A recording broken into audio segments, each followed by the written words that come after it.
What is up, guys, and welcome back to another episode of the Ebby Space Agency journey here on KSP Career Mode. We're here for episode number 27 then, finishing off from episode number 26, where we launched a few more pieces of equipment, heading to Duna as part of the constellation for the Duna 2 mission, and we sent the crew on their way. Back at the KSC, however, the aircraft division is starting to complain a little bit that they've not been allowed out much recently. So Gene Kerman and all the other business Kerbals in charge have given them a bit of free rein to explore Kerbin over the next few days. So they're going to start out by taking another aircraft airfield discovery mission. This time is going to Kahave Sands. We've been here before, but it turns out that Jeb in his spare time was taking his personal aircraft and buzzing the tower one too many times, and they revoked the access along with the desert airfield. So we're gonna have to go back and quickly, smooth things over with the business Goebbels in charge over there, and promise that Jeb is gonna behave himself next time. But yeah, we land at Kahave Sands without much issue.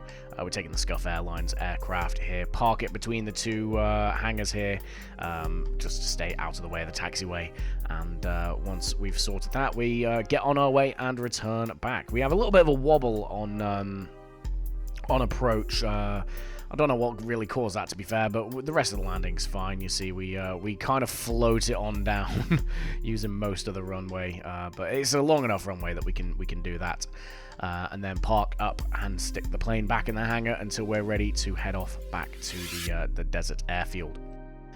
Yeah, like I said, the desert airfield also removed the permissions from us, so we're going to have to send another aircraft. But before we do that, we have a new aircraft.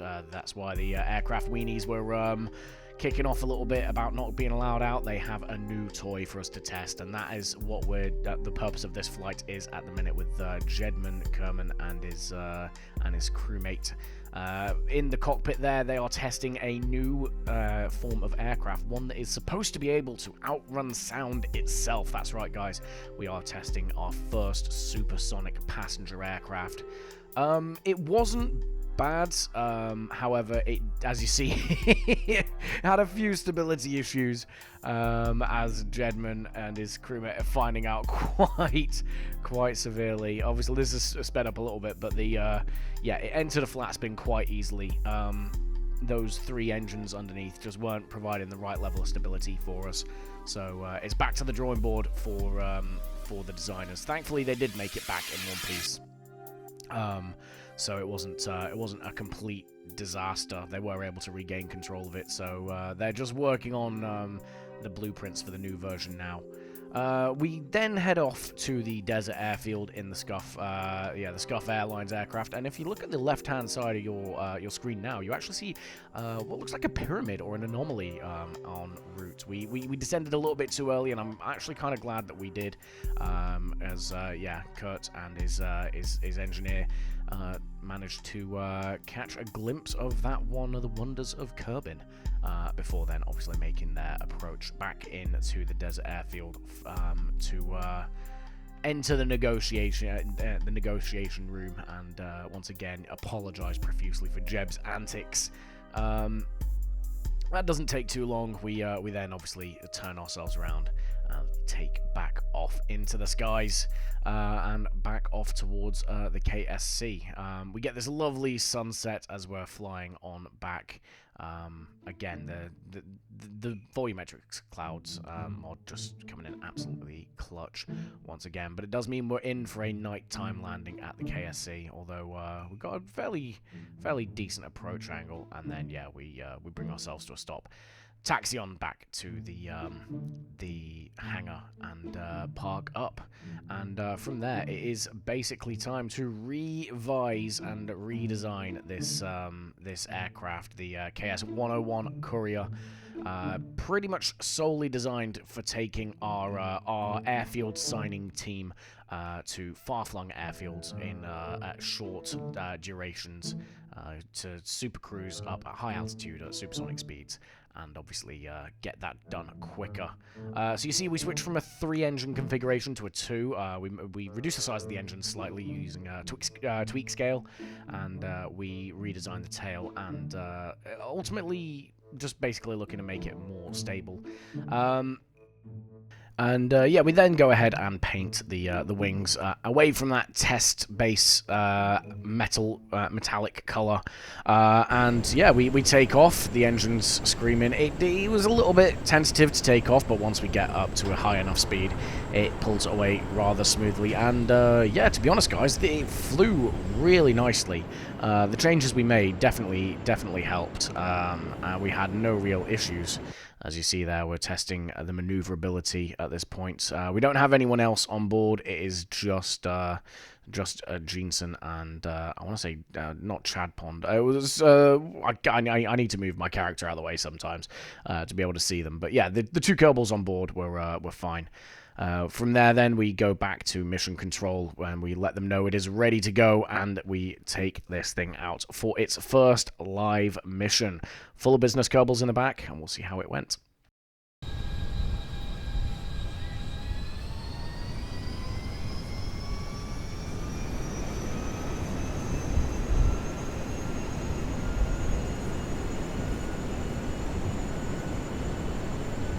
This is its first proper mission.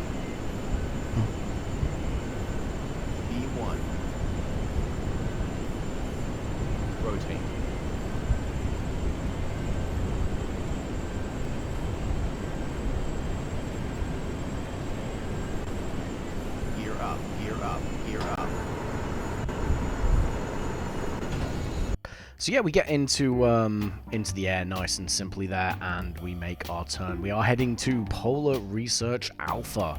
It's an airfield we visited before, but not in this capacity. If you remember back way into, I think, the episode, like the early 20s episode, we actually sent a rover base, a mock-up rover base of the one that's on Duna for the first Duna crew and the first set of the Mimbus mining base crew.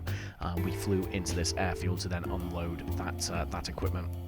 This time, however, the trip is much shorter, and yeah, we make our approach into the airfield now. And yeah, this is how it went. 20, 10. Oh, a bit of a heavy landing.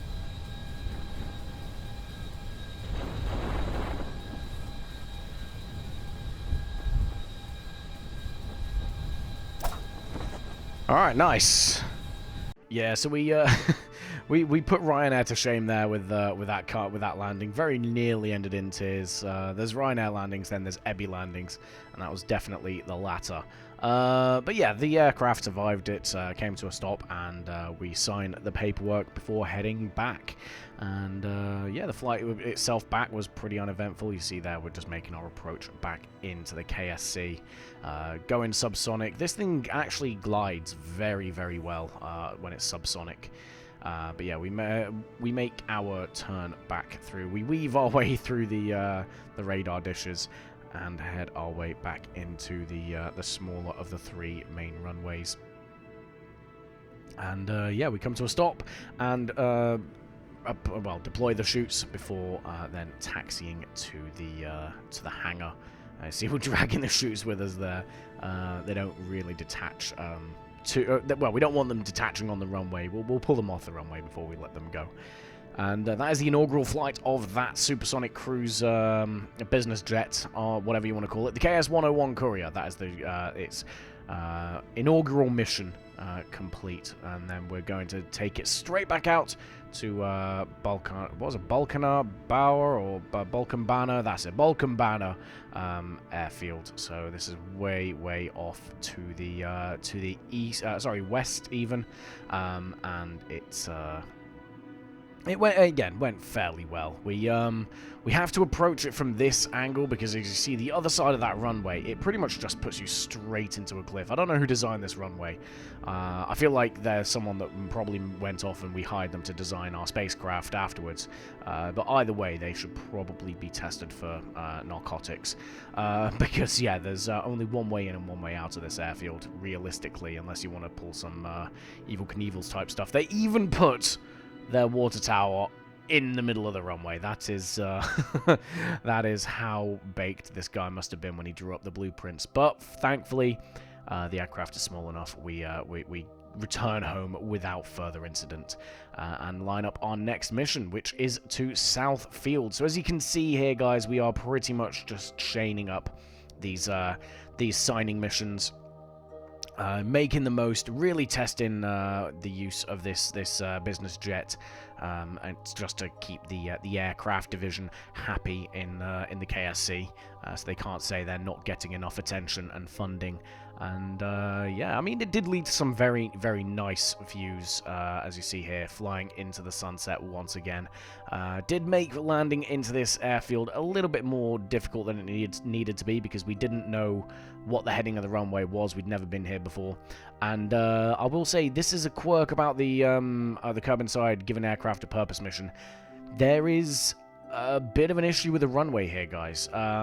Part of the terrain is actually clipping through the runway. You see it there on the left. So we end up having to land on the taxiway. And even then, the terrain is clipping here. So you see, it actually tips the jet over on its landing gear. So we had to lower the gear and raise it again. We go ahead. We filed the complaint in at the airport's headquarters. They tell us to get lost and you know, not come back, which we probably won't at any point, to be honest, given the state of the runway. And we then go ahead and take off.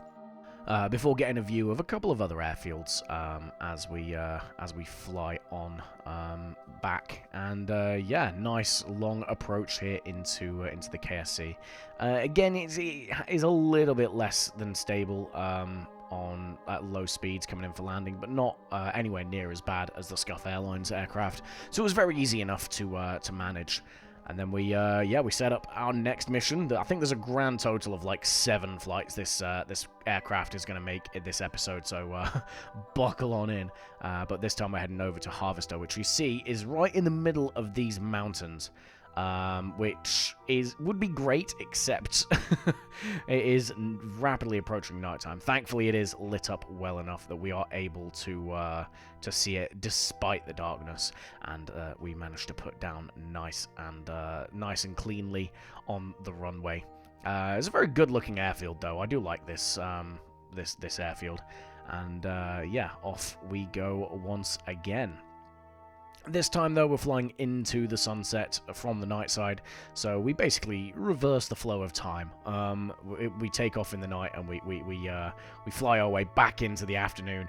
And yeah, the business Kerbals' internal body clock and circadian rhythms are probably a little bit balked, as are their trousers are probably a little bit caked in some whatever it is that Kerbals excrete, because that was a very close landing.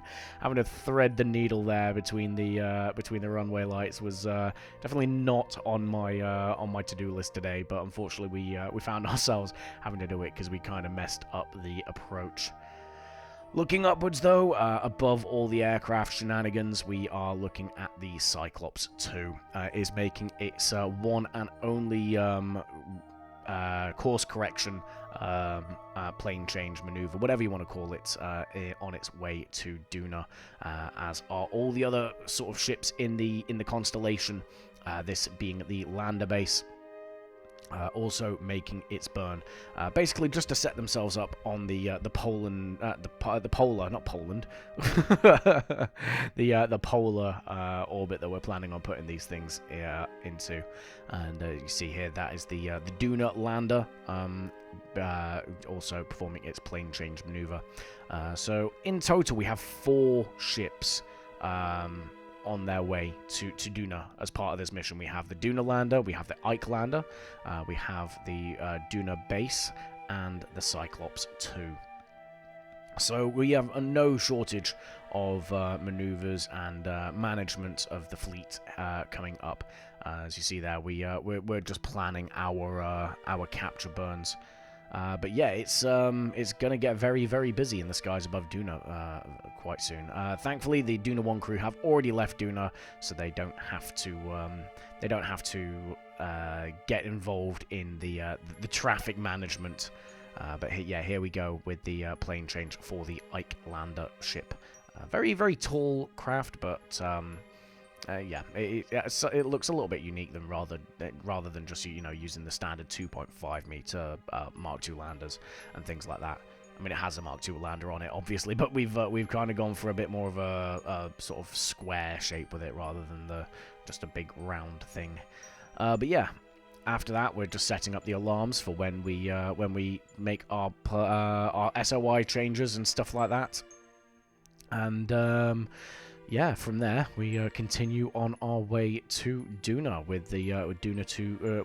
With the Cyclops crew. Back at the KSC, then, it is once again time to start doing some more flying around Kerbin and exploring the beautiful blue gem of the inner solar system. This time we're going to Uberdam Airfield, which is, well, funnily enough, as per the name, it has a Uber-sized dam right next to the airfield, which we do get a good look at on arrival. A very cloudy day over at the KSC, but when we get to Uberdam, it's even more so due to a layer of fog that has rolled in. You might be able to see the dam, well, you might have been able to see the dam on the left of your screen there, but yeah, we are now on approach, and this landing was a little bit nicer than some of our previous ones. Still not completely smooth. We're still working on buttering it, but yeah, it's at least it was a little bit less chaotic, as we do overfly the dam here then, and all that mist from it rising up, causing this layer of fog.